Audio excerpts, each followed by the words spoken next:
भारत के लिए ऊर्जा क्षेत्र में जुड़ी एक अहम खबर सामने आई है। अमेरिका की ओर से ईरान पर 60 दिनों की अस्थायी प्रतिबंध से राहत मिलने के बाद तेहरान ने भारत को रियायती दरों पर कच्चा तेल बेचने की पहल तेज कर दी है। माना जा रहा है कि इससे दोनों देशों के ऊर्जा संबंधों को नई गति मिल सकती है। हालांकि अंतिम फैसला कई व्यावसायिक और वित्तीय प्रक्रियाओं पर निर्भर करेगा। नमस्कार, मैं आशुतोष जोशी और आप देख रहे हैं न्यूज 18। अमेरिका की ओर से ईरान को 60 दिनों की अस्थायी प्रतिबंध राहत मिलने के बाद तेहरान ने अपनी तेल निर्यात को बढ़ाने की कोशिशें तेज कर दी हैं। इसी कड़ी में भारतीय रिफाइनरियों को रियायती कीमतों पर ईरानी कच्चा तेल खरीदने के प्रस्ताव भेजे गए हैं। जानकारी के मुताबिक ईरान चाहता है कि सीमित समय का अधिकतम फायदा उठाकर वो अपने पुराने ग्राहकों के साथ व्यापार फिर से बढ़ाए। भारत, जो कभी ईरान का प्रमुख तेल खरीदार रहा है, अब एक बार फिर उसकी प्राथमिकता में शामिल दिखाई दे रहा है। इससे दोनों देशों के ऊर्जा सहयोगों को नई दिशा मिलने की संभावना जताई जा रही है। रिपोर्ट के मुताबिक भारत की रिफाइनरियों से सीधे ईरान की सरकारी तेल company national Iranian oil company यानी NIOC ने संपर्क किया है। इसके अलावा सिंगापुर और दुबई की कई छोटी और मध्यम ट्रेडिंग कंपनियां भी भारतीय कंपनियों को ईरानी तेल खरीदने का प्रस्ताव दे रही हैं। सूत्रों का कहना है कि कई ट्रेडर्स के पास NIOC की ओर से आवंटित तेल उपलब्ध है और वो जल्द सौदे करने चाहते हैं।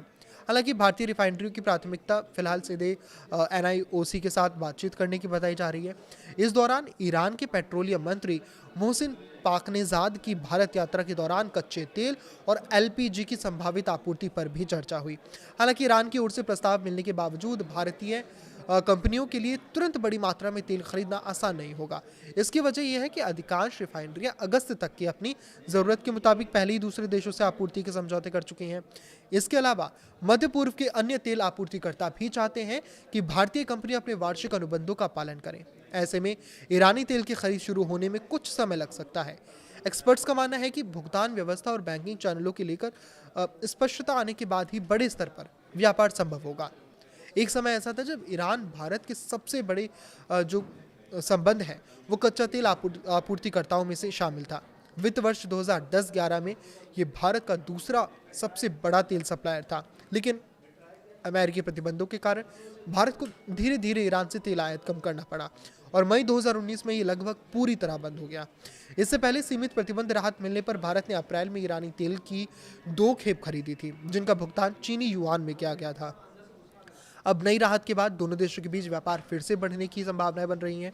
अगर आने वाले समय में भारत को ईरान से रियायती दरों पर कच्चा तेल और LPG की नियमित आपूर्ति मिलती है, तो इससे ऊर्जा आयात की लागत कम करने में मदद मिल सकती है।